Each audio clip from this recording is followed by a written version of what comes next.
اور supreme court اس کی توثیق کرتی ہے، ماضی میں ایک دفعہ ہو بھی چکی ہے، لیکن اب کی سپریم کورٹ تو اس کی توثیق نہیں کرے گی، یہ تو سب کو پتہ ہے۔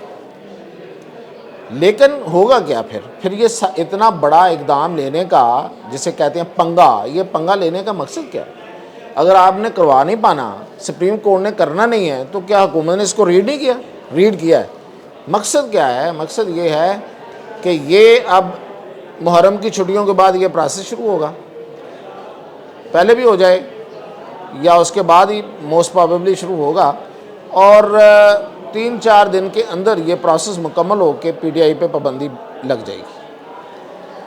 اب جب پی ٹی آئی بین قرار پائے گی تو اس دوران وہ جو 15 دن دیے ہیں، اب یہ لنک کر رہے ہیں نا سپریم کورٹ کا فیصلہ اور یہ سارے جو آگے اقدامات آ رہے ہیں، وہ جو 15 دن دیے ہیں وہ گزر جائیں گے، کیونکہ پارٹی تو بین ہے، تو جوائن کس کو کرنا ہے؟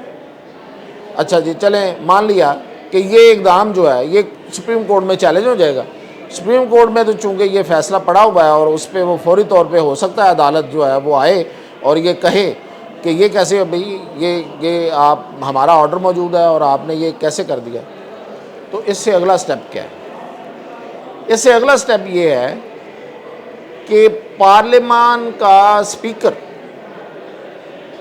اس پر ایک ریفرنس بھیج دے گا اور وہ یہ کہے گا الیکشن کمیشن کو کہ یہ فلور کراسنگ ہے اور پارلیمنٹ کا اور ملک کا آئین اور قانون اس کی اجازت نہیں دیتا، لہٰذا میں یہ نہیں ہونے دوں گا اور آپ اس کو روکیں۔ اور جو الیکشن کمیشن ہے وہ اس پہ کیا کرے گا؟ وہ تو اسپیکر کے فیصلے کو ڈسون نہیں کرے گا، تو وہاں کیا ہوگا؟ وہاں پہ پارلیمنٹ اور عدلیہ، مقننہ اور عدلیہ آمنے سامنے، جو حکومت اور عدلیہ تو پہلے ہی آمنے سامنے، اب کیا ہوگا؟ مقننہ اور عدلیہ آمنے سامنے کھڑے ہو جائیں گے۔ اور آپ کو پتہ ہے کہ اس صورتحال میں بیک فٹ کس کو لینا پڑے گا؟ میں یہ نہیں کہتا کہ الٹیمیٹ، لیکن فوری طور پہ پریشر کس پہ آئے گا؟ وہ آئے گا عدلیہ پہ، کہ ایک اب پھر اس پہ ایک پولیٹیکل ریٹرک شروع ہو جائے گا، ایک پولیٹیکل بحث شروع ہو جائے گی، اور حکومت کی طرف سے یہ بات آنا شروع ہو جائے گی کہ دیکھیں ججز تو ایک پارٹی کے ساتھ کھڑے ہیں جو ہماری نظر میں ملک دشمن ہے، جو ہماری نظر میں جو بین ہے اس کے ساتھ ججز کھڑے ہیں، اور یہ ججز جو ہیں یہ پی ٹی آئی کے ججز ہیں۔ یہ شروع ہو جائے گی ریٹرک، اور یہ ریٹرک جو ہے وہ ظاہر ہے کہ وہ پریشر کریٹ کرتی ہے۔ اب کے فیصلہ یہ کیا گیا ہے، میں نے آپ کو بتایا تھا کہ یہ جو فیصلہ آیا ہے اس کے بعد ایک بہت بڑی بحث ہوئی حکومتی یا آپ کہیں پاور سرکلز کے درمیان، کہ بھائی حکومت تو باہر ہی نہیں آ رہی، حکومت تو ہمارا ساتھ ہی نہیں دے رہی۔ کنہوں نے کہا ہوگا؟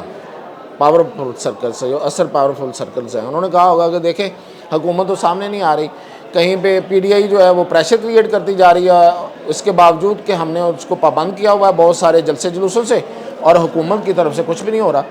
تو اب یا تو آپ ہمارا ساتھ دیں یا پھر ہمیں بتا دیں۔ تو اب حکومت ظاہر ہے کہ ساتھ ہی دے گی، حکومت میں جو ہوئی، تو اب انہوں نے ساتھ دینے کا پھر فیصلہ اسی طرح کیا ہے کہ اب سپریم کورٹ کے سامنے وہ کھڑے ہوں گے اور اس فیصلے پہ عمل درآمد کو ہر صورت روکا جائے گا۔ اور میں ایک بات اور بتا دوں کہ سپریم کورٹ نے جو فیصلہ دیا ہے اس میں بیسیکلی اس نے الیکشن کمیشن اور پاکستان کو انڈرمائن کیا، تو یہ بات بھی آئے گی سامنے۔ اب اگلی بات کی طرف چلتے ہیں کہ یہ جو پابندی لگانے کا فیصلہ ہے اس میں کیا نواز شریف ساتھ ہے؟ نواز شریف ساتھ نہیں ہے۔ اب آپ اس میں کہیں گے کہ یہ دیکھیں یہ تو نورا کشتی ہے، تو ہو سکتا ہے نورا کشتی ہو سکتا ہے اس لیے ہو کہ دیکھیں جو بھی کام ہم کر رہے ہیں اس کا ملبہ ڈائریکٹ نون لیگ پہ آ رہا ہے، کیونکہ حکومت نون لیگ کی ہے، پیپلز پارٹی تو حکومت میں شامل نہیں ہے ڈائریکٹلی، تو اس لیے یہ ایک کوشن رکھا گیا کہ نواز شریف جو ہیں وہ اس فیصلے کے ساتھ نہیں، انہوں نے کہہ دیا جی میں نہیں ہوں ساتھ۔ تو کہتے ہیں سنا ہے کتنی بات صحیح ہے کتنی نہیں ہے صحیح ہے، یہ وقت بتا دے گا، کہ انہوں نے کہا کہ اچھا آپ ساتھ نہیں ہیں، آپ باہر نہیں آئیں گے ہمارے لیے، تو پھر آپ باہر چلے جائیں۔ یہ بھی سنا ہے کہ نواز شریف نے کہا اچھا میں باہر چلا جاتا ہوں۔ پتہ نہیں باہر جاتے ہیں کہ نہیں جاتے، ہو سکتا ہے آنے والے دنوں میں علاج کے لیے باہر چلے جائیں، تو یہی طریقہ ہوتا ہے نا۔ خیر یہ خبر تھی، میں نے آپ کو پہنچا دی۔ اور آرٹیکل 6 جو ہے وہ سوری پہ تو لگ رہا ہے، قاسم سوری پہ تو لگ جائے گا، کیونکہ اس پہ تو عدالت کا فیصلہ ہے۔ اب رہ گئے عارف علوی۔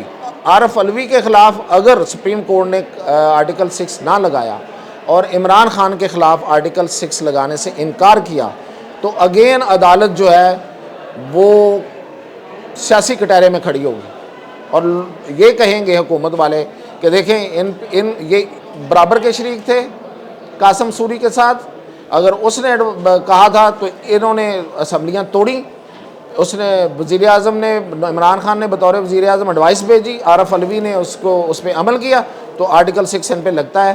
تو ہم موو کر رہے ہیں آرٹیکل 6، حکومت کا یہ رائٹ ہے، اور سپریم کورٹ اس پہ ڈینائل دے رہی ہے، ڈینائی کر رہی ہے، اس کو نہیں کر رہی، تو پھر عدالت جو ہے وہ اس کٹہرے میں، سیاسی کٹہرے میں آ جائے گی۔ تو یہ ہے اصل میں پلاننگ جو میں آپ کو بتا رہا تھا کہ جو ہوئی ہے، کہ عدالت کا فیصلہ نہیں ماننا، ہر صورت اس میں رکاوٹ کھڑی کرنی ہے اور پارلیمان کو سامنے لا کے کھڑا کرنا ہے۔ تو اب دیکھتے ہیں عدالت کا امتحان کہ اس پہ عدالت کیسے نکلتی ہے، 8 ججز اسپیشلی، کیونکہ فائز عیسیٰ صاحب تو اب سکون کی زندگی جینے کی خواہش کا کہیں نہ کہیں اظہار کر چکے ہیں۔